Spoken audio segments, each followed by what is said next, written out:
এই সময় বলছে সব লোককে 9,000 লোককে হজে পাঠিয়ে দাও। সব শয়তানি। আমি হজে যারা যেতে চান সবার ব্যবস্থা আমাদের হজ কমিটি করবে। দয়া করে নিজের ভোটটা দিয়ে যাবেন, বোকামি করবেন না। যদি ভোট না দিয়ে যান, যারা যেতে চান, যাদের পারমিশন আছে, কথা দিচ্ছি হজ কমিটি দেখবে। কিন্তু ভোট না দিয়ে কেউ যাবেন না। গেলে আপনাকে এনআরসি করে দেশ থেকে বিতাড়িত করবে, তখন কিন্তু আমায় দোষ দেবেন না। হজের অনেক টাইম আছে, প্রতিবার ভোটের সময় ফেলে যাতে এখানকার লোক ভোট দিতে না পারে। আমার সঙ্গে এই মুহূর্তে রয়েছেন সাবে মিরাজ খান, নন্দীগ্রামের আইএসএফ প্রার্থী। মিরাজ সাহেব, আজকে আপনি হয়তো শুনেছেন রাজ্যের মুখ্যমন্ত্রী একটা মন্তব্য করেছেন যে হজের সময় ভোট মানে ফেলে দেওয়া হচ্ছে, এবং যারা হজ করতে যাবেন তাদের উদ্দেশ্যে বলেছেন এখন যাবেন না, গেলে নাম কেটে দিয়ে মানে এনআরসি করে দিয়ে সব দেশ থেকে বের করে দেওয়া হবে, আমি কিছু করতে পারবো না। কি বলবেন? আমি বলতে চাই যে হজ হলো ইসলামের 5টা স্তম্ভ, তার মধ্যে একটা প্রধান স্তম্ভ, 5টা, তার মধ্যে একটা হলো হজ। এই হজের সাথে এনআরসি বলো, ভোট বলো, নির্বাচন কমিশন বলো, কি সম্পর্ক? হজ তো তার সিস্টেম অনুযায়ী চন্দ্র মাসে, জিলহজ মাসে এই হজটা সম্পন্ন হয়, এবং এই হজ সম্পন্ন করতে গেলে তার আগে থেকে সিস্টেমলি সেটাকে যেতে হয়, তার টিকিট বানাতে হয়, তার বুকিং করতে হয়। এর সাথে নির্বাচন কমিশন কিংবা এনআরসি, ভোট, এর কি সম্পর্ক? আর এটা তো জাস্ট টাইমে হয়, হজ তো নির্ধারিত। আর এই ভোট, এটাও নির্বাচন কমিশন ঠিক এইরকম টাইমে ফেলে। কিন্তু এটা হজকে দেখে এনআরসি, নির্বাচন, এটা মনে হয় একটা প্রপাগান্ডা। এটা মানুষজনকে ভুল বোঝানো হচ্ছে, আবার ইসলামের উপরে কলঙ্ক দাগা হচ্ছে। আর হজের শিডিউল ভারত সরকার করে না। আমার যতটুকু জানা মতে হজের শিডিউল সৌদি আরব করে এই হজের মরশুমটা। তো কাজেই এটা জাস্ট মুসলমানদেরকে বোকা বানানো, নির্বাচনের নামে একটা প্রপাগান্ডা ছড়ানো, এছাড়া আর অন্য কিছু নয়। দিদিমণি বুঝতে পেরে গেছে পজিশন অনেক খারাপ। ইচ্ছা করে কোন দলের বিরোধীতে মুসলিমদেরকে লাগিয়ে দেওয়া হচ্ছে যাতে হিন্দু মুসলমান লেগে যায়। এবং এমনও তৃণমূল লিডারদের আমি মন্তব্য শুনেছি, বলছে যে এটা হিন্দু মুসলিম লড়াই। আরে কিসের হিন্দু মুসলিম লড়াই? যদি হিন্দু মুসলিম লড়াই হয়, আনিস খান তৃণমূলের হাতে খুন হয়েছে, আনিস খান কি হিন্দু ছিল?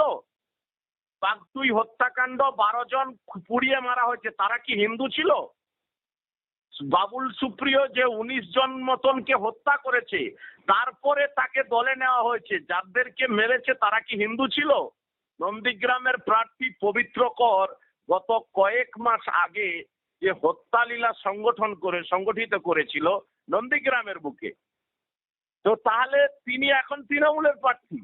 দিদিমণি কি বোঝাতে চাইছে? পুরো ধর্মটাকে ঘেটে ঘ করে দিতে চাইছে, এর চাইতে আর কিছু না। এটা হারার একটা আগাম সংবাদ উনি পেয়ে গেছে, সে কারণে মাথা খারাপ হয়ে গেছে আমার বিশ্বাস। যদিও সম্মানীয় মুখ্যমন্ত্রী, আমি ওনাকে কোনো অসম্মান করতে চাইনি, কিন্তু ধর্মের নামে এই খেলা বন্ধ হওয়া দরকার আছে, এটা আমার দাবি। আমি যেটা জানতে চাইছি মিরাজ সাহেব, এই যে হজ তো চন্দ্র মাস অনুযায়ী আপনি বলছেন, এবং চন্দ্র মাস তো আমাদের এমনি ক্যালেন্ডার থেকে 10 দিন করে এগিয়ে এগিয়ে আসে। এখন হয়তো এই সময় মিনিমাম 10 দিন, এখন হয়তো এমন একটা অবস্থা এসে গেছে, আর ভোট এই সময় হয়, আমাদের এখানে ভোট এই সময় হয়। তো এখন এমন একটা সিচুয়েশন হয়ে গেছে যে হজের সময়টা এটা একসঙ্গে হয়েছে, কিন্তু হজ তো শীতকালেও হয়েছে, তার আগেও হয়েছে, মানে এটা তো মানে ঘোরে তো, চন্দ্র মাসটা ঘুরতে ঘুরতে আসে, 10 দিন করে এগিয়ে এগিয়ে যায়। তাহলে এটাকে উনি কি করে বলছেন যে মানে হজের সময় ভোট ফেলে দেওয়া হচ্ছে? ভোট তো এই সময়ই হয়, বরং হজটা এই সময় চলে এসছে। আর হজ তো মানে ইচ্ছা মতো যখন খুশি তো করা যাবে না। তো উনি বলছেন আমি সব ব্যবস্থা করে দেবো, আর আপনি কখন ব্যবস্থা করবেন? হজ তো একটা নির্দিষ্ট সময় হয়, বাকি সময় তো ওমরা হয়, তো আপনি কি কি ব্যবস্থা করবেন?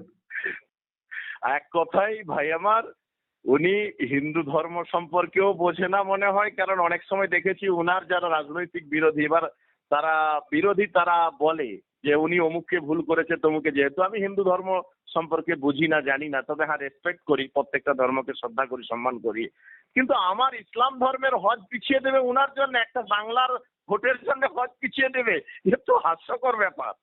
আমার তো বুঝে আসলো না। উনি বলেছে, আমি শুনেছি যে আমি পরে ব্যবস্থা করে দেবো হজের। আজীব ব্যাপার, মানুষকে মুসলিমদের ইমান বিশ্বাসের জায়গা কোন জায়গায় নিয়ে যেতে চায় আমার বুঝে আসছে না। অদ্ভুত অদ্ভুত। অসংখ্য ধন্যবাদ ফোন লাইনে থাকার জন্য। Thank you sir.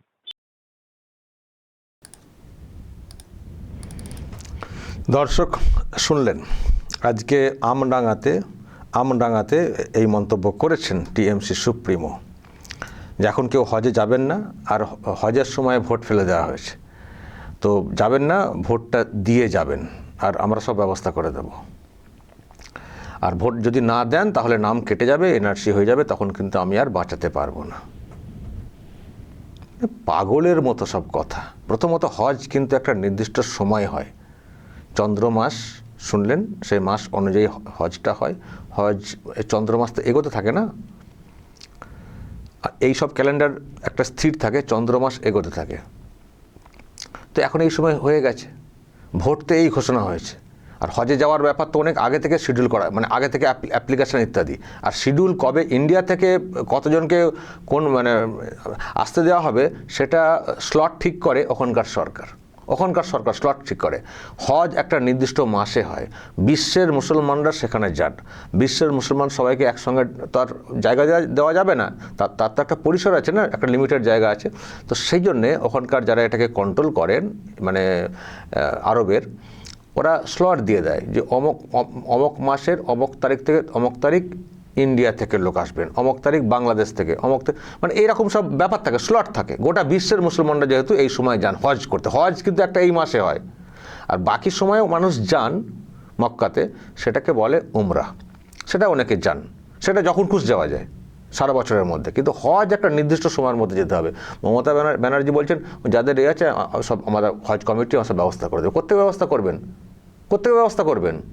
নাকি ওই পুজোর সেই ফিতে কাটার মতো অবস্থা করবেন? পিতৃপক্ষে দুর্গা মণ্ডপের ফিতে কাটা ইচ্ছা মতো ওই রকম করতে যাবেন না, এখানে ওইসব চলবে না। আপনি হিন্দু ধর্মটাকে তো যাচ্ছে তাইভাবে আপনি ইউজ করেন, বলেন আমি বড় হিন্দু, কিন্তু যেভাবে আপনি করেন, যা খুশি করেন তার প্রতিবাদও হয়। কিন্তু এখানে ওসব করতে যাবেন না। হজ পেরিয়ে গেছে, আপনি বলবেন এই তো চলে যাও হজ বা আগে হজ, এটা করতে যাবেন না। একবার দেখুন না করে। কিন্তু যেটা বলছেন, এটা কি বলছেন? যেটা বলছেন একটা অবান্তর অবাস্তব কথা।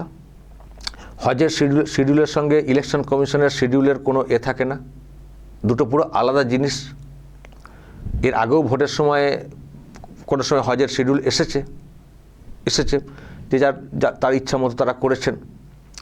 ফলে এই যে ভুলভাল বলা, সব কিছুতে কমিশনকে দেখে দিয়ে যদি একটু ভোট আমার দিকে টানা যায়, কমিশন মানে বিজেপি, এই যে একটা সস্তার রাজনীতি, এটা অত্যন্ত হাস্যকর। সাবে মিরাজ খান আইএসএফ প্রার্থী নন্দীগ্রামের, উনি নিজে এই সবগুলো জানেনও, মৌলানা সাহেবও উনি। তো উনি বলছেন এসব পুরো একটা মানে ভ্রান্ত প্রচার, এরকম কোনো হয় না। আর এর সঙ্গে এনআরসির কী সম্পর্ক? আমি ধরছি, দেখুন, প্রত্যেকটা মানুষের ভোট দেওয়াটা উচিত যদি তার অন্য কোনো সমস্যা না থাকে, এটা আমরা বলি। কিন্তু ভোট না দিলে নাম কেটে যাবে, ভোট না দিলে এনআরসি বাদ দিয়ে দেওয়া হবে, আমি তখন বাঁচাতে পারবো না, এটা আবার কী কথা? আরে ভোটার তালিকায় যদি নাম থাকে, বিশেষ করে এই যে এসআইআরটা হলো, যদি নাম থাকে, আবার তার এনআরসিতে নাম কাটার কোথায় সুযোগ আছে? আজকের দিনে দাঁড়িয়ে এনআরসি হচ্ছে, এই মানে এসআইআর হলো 26-এ, সেখানে নাম এসছে, যাদের নাম নিয়ে কোথাও অসঙ্গতি কিছু ছিল তারও সব তথ্য জমা করা হয়েছিল, এখনও সব চলছে, ট্রাইব্যুনাল ইত্যাদি হচ্ছে।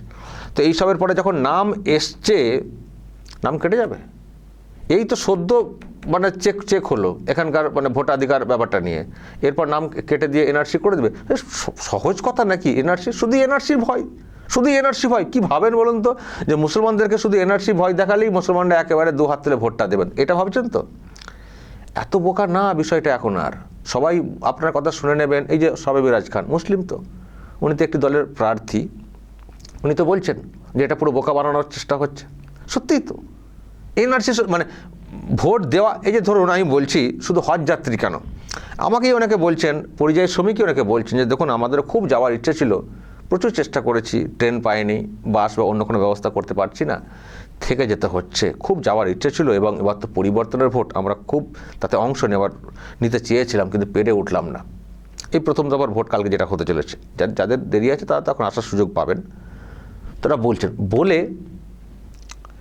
একটা কথা আমাকে জানতে চেয়েছেন যে যদি না যাই তখন কি হবে। আমি তাদেরকে বলে বুঝিয়েছি যে যদি আপনাদের আসার ইচ্ছে ছিল আসতে পারেননি, যদি আসতে না পারেন তাতে অন্য কোনো সমস্যা হবে না, আপনি জাস্ট ভোটটা দিতে পারলেন না, আপনার ইচ্ছে ছিল এটাই। এরকম কখনো হবে না যে ভোট দেননি মানে নামটা কেটে গেল, ভোট দেননি মানে এনআরসি হবে, ভোট দেননি মানে এলাকা ছেড়ে তাড়িয়ে দেওয়া হবে, এরকম না। এই যে ধরুন ভোট হবে 100% ভোট হবে কি দেখবেন ওই 80, 84, 85 এরকম জায়গায় জায়গায় ভোট হবে, আবার অন্য জায়গায় তারও কম ভোট হয়। এমনিতেই প্রত্যেক বছর একটা পার্সেন্টেজ ভোট কম থাকে। অনেক মানুষ অনেক সমস্যা থাকে, তারা আসতে পারেন না, ভোট দিতে পারেন না, দূরে আটকে গেছেন, দেখবেন অনেক বিদেশে গেছেন, ভোট শিডিউল হয়ে গেছে, আসতে পারেননি, তারা এখানকার ভোটার, তারা কী হবে, তারা ঢুকতে পারবে না।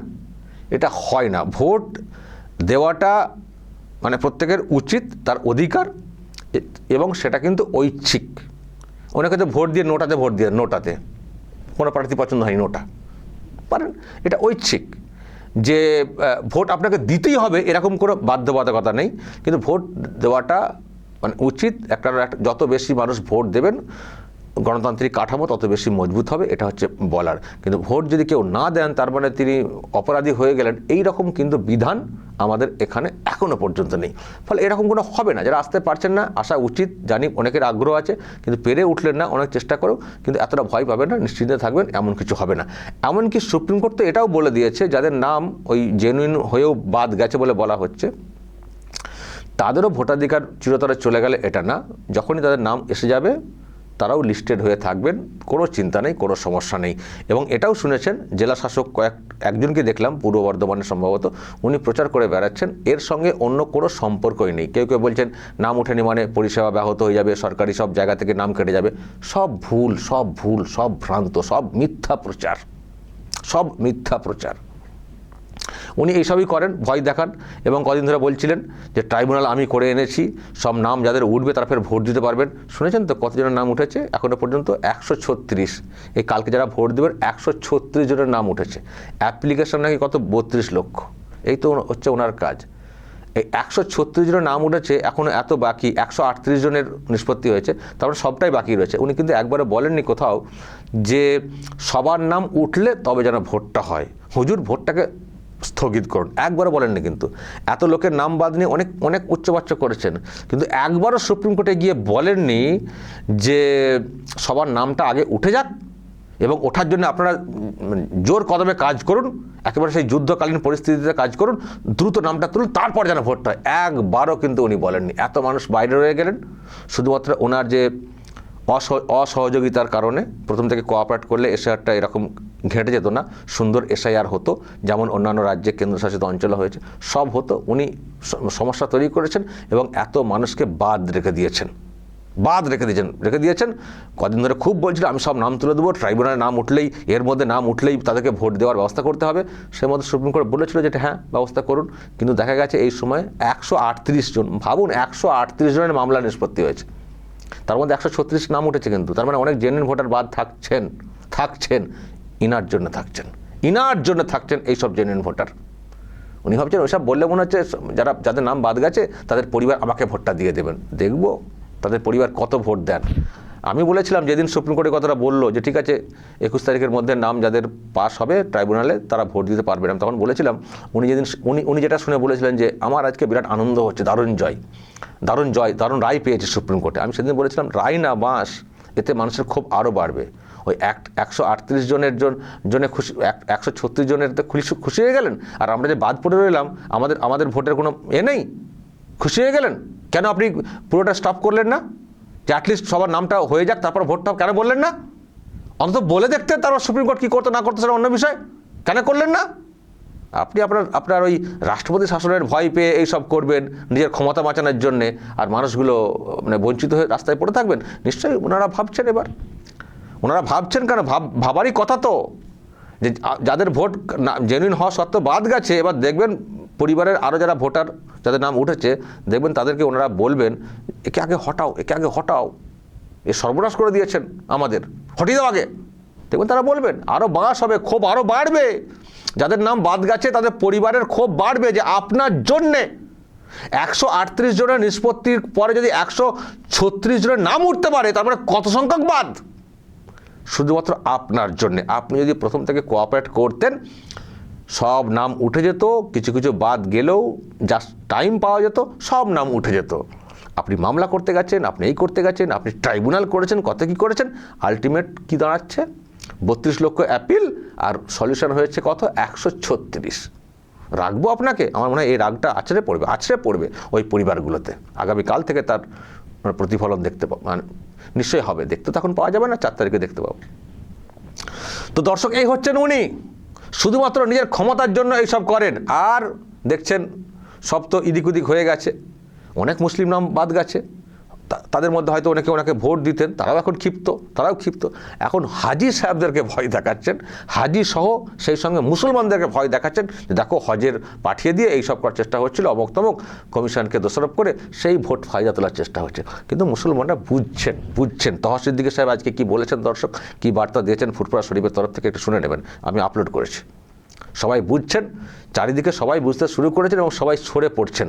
উনি যতই ভয় দেখানোর চেষ্টা করুন, এই ভয়ে আর কোনো কাজ নেই। ওনার আর কোনো মেডিসিনে কিছুই কাজ হবে না, ওনার প্রতি আর কোনো মানুষের বিশ্বাসই নেই। এবং যে কথাগুলো বলেন, মানুষ ওটাকে আর বিশ্বাস, মানে উনি যে সত্য বলছেন কিনা এক চান্সে কোনো মানুষ বিশ্বাস করে না, অন্য দিক থেকে ক্রস ভেরিফিকেশন করেন। আর এমন কথা বলে থাকেন যেগুলো কাউকে মানে ক্রস ভেরিফিকেশন করার প্রয়োজন হয় না, এমনিই বোঝা যায়। যেমন এই হজটাকে নিয়ে বলছেন এনআরসি করে দেবে, এই করে দেবে, সেই করে দেবে। এগুলো হচ্ছে পুরো ভুলভাল বকা। ওই মানে যাবার সময় এসে গেছে, সামনে আর কিছু নেই, সব অন্ধকার, সেই কারণে ভুল বকে চলেছেন, ভুল।